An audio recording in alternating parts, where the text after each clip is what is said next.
नाज़रीन मोहतरम, अगर हम यौम आशूर यानी 10 मुहर्रम उल हराम की फजीलत और अहमियत का गहराई से मुतालिया करें तो हमें मालूम होता है कि यह दिन न सिर्फ दीन इस्लाम में बल्कि ज़माना जाहिलियत और उससे पहले भी अक़वाम साबिक़ा के नज़दीक निहायत मुक़द्दस और बाबरकत समझा जाता था। कुरैश मक्का इस दिन का खास एहतमाम करते थे। वो खाने काबा पर नया गिलाफ चढ़ाते, रोज़ा रखते और इसे इबादत और एहतराम का दिन समझते थे। ये उनकी मिल्लत इब्राहिमी से निस्बत और हज़रत इब्राहिम अलैहिस्सलाम की सुन्नत की पैरवी का मज़हर था। रसूलुल्लाह सल्लल्लाहु अलैहि वसल्लम भी इन अच्छे अमाल में कुरैश के साथ शरीक होते थे और यौम आशूर का रोज़ा रखते। अगरचे उस वक्त आम मुसलमानों पर इस रोज़े की फर्जियत नहीं थी, लेकिन जब आप सल्लल्लाहु अलैहि वसल्लम मदीना मुनव्वरा तशरीफ लाए और वहाँ यहूद को आशूरा का रोज़ा रखते देखा तो उनसे दरियात फरमाया। उन्होंने बताया ये वो मुबारक दिन है जब अल्लाह ताला ने हज़रत मूसा अलैहिस्सलाम और उनकी कौम बनी इसराइल को फिरौन के जुल्म और जबर से निजात दी थी। इस पर रसूलुल्लाह सल्लल्लाहु अलैहि वसल्लम ने फरमाया, हम मूसा के ज्यादा करीब हैं, और उस दिन के रोजे का बतौर खास एहतमाम फरमाया और सहाबा किराम को भी इसकी तरगीब दी। यौम आशूर को तारीख इंसानी के कई अजीम, हैरत अंगेज और इबरतनाक वाक़यात से मंसूब किया गया है। मुख्तलिफ रवायात, आसार और मुस्तनद तारीखी कुतुब इस बात की शहादत देती हैं कि दुनिया के अहम तरीन वाक़यात इसी रोज वुकू पजीर हुए।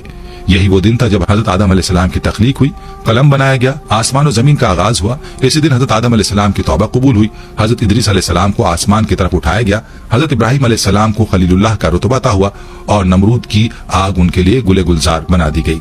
हजरत यूसुफ अलैहिस्सलाम की तवील जुदाई के बाद अपने वालिद हजरत याकूब अलैहिस्सलाम से मुलाकात भी इसी दिन हुई। हजरत अय्यूब अलैहिस्सलाम को उनके आजमाइशों से निजात मिली और शिफा नसीब हुई। हजरत यूनुस अलैहिस्सलाम को मछली के पेट से रिहाई मिली और उनकी कौम की तौबा कबूल की गई। उसी दिन हजरत मूसा अलैहिस्सलाम पर तौरात नाजिल हुई और फिरौन और उसके लश्कर को दरिया नील में गर्क करके बनी इसराइल को निजात दी गई। रिवायत के मुताबिक हजरत सुलेमान अलैहिस्सलाम को दोबारा बादशाहत अता हुई।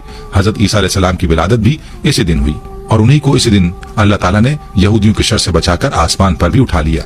इसी दिन हजरत नूह अलैहिस्सलाम की कश्ती जूदी पहाड़ पर ठहरी और इसी दिन दुनिया में सबसे पहली बार बारान रहमत नाजिल हुई।